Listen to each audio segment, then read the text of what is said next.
So you want to speak English more naturally, right? Sound less like you're reading from a textbook and more, well, just more like you. Yeah, absolutely. It's something a lot of learners aim for. Exactly. So today we're really focusing on that. Think of this less like a huge exploration and more like a SmartSpeak English session. Practical tools. Right. Our mission today, it's to give you 10, just 10 really essential phrases, the kind native English speakers actually use every day. And these aren't those stiff phrases you find sometimes. These are the real deal, the ones that help conversations, flow. Perfect. So let's just jump right in. Phrase number 1. Let's do it. First up, what's up? What's up?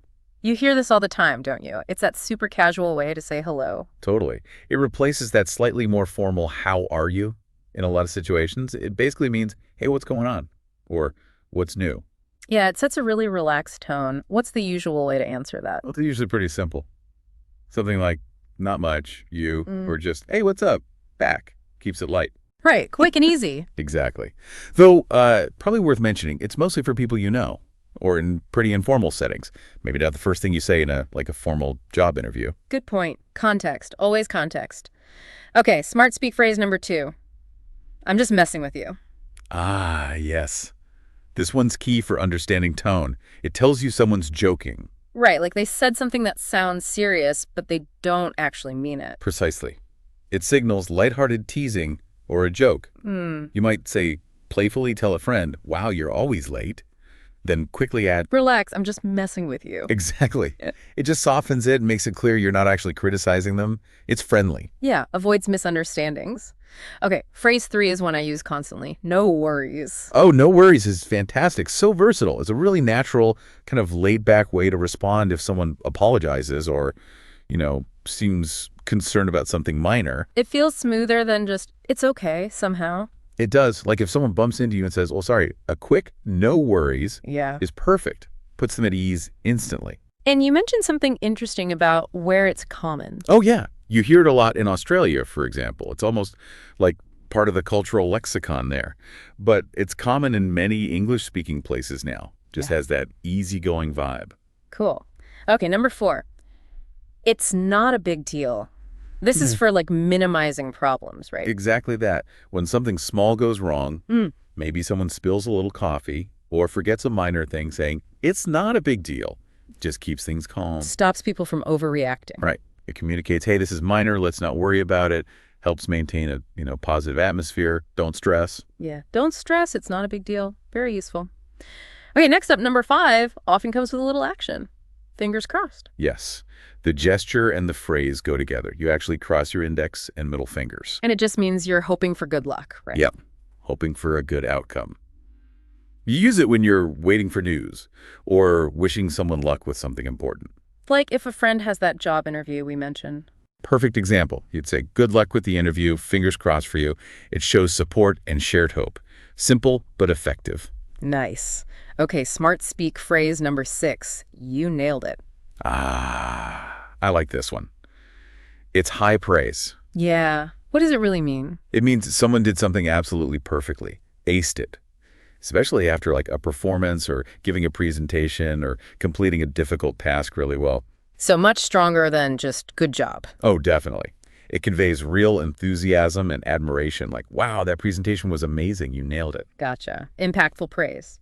Okay, number 7 is a casual way to agree to plans. I'm down. This one's very common, especially maybe among younger speakers, but lots of people use it. It just means, yes, I agree to that, or I'm willing to participate. So if someone asks, hey, want to grab pizza tonight? A really natural reply is just, yeah, I'm down. Or even just, I'm down. Simple, quick, shows you're in. Cool. Like, count me in, but maybe a bit more casual. Sort of, yeah. Great for informal social plans. Okay. Phrase number 8 is a great little filler. Let me think. Oh, this is so useful. It's what you say when you need a second to process something. Instead of just awkward silence. Exactly. It signals to the other person, okay, I heard you. I'm considering it. Just give me a moment. It makes the pause feel natural, not like you didn't hear them or don't have an answer. So if someone asks a tricky question, you can just say, good question. Let me think. It buys you a little time and shows you're engaged.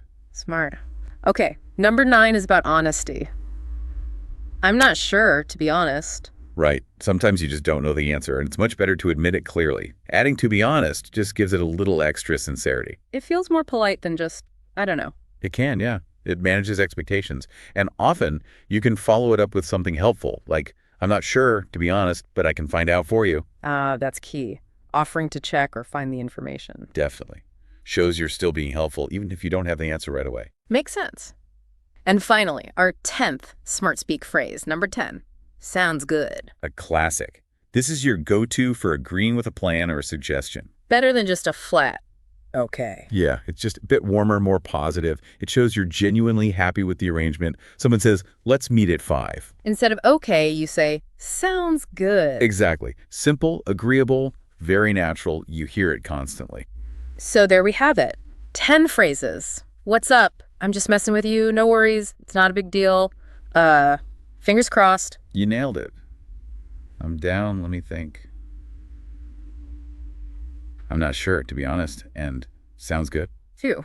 10 really practical phrases to help you sound more natural in everyday English. Using these can seriously boost your confidence, right? Absolutely. And the key now is, well, practice.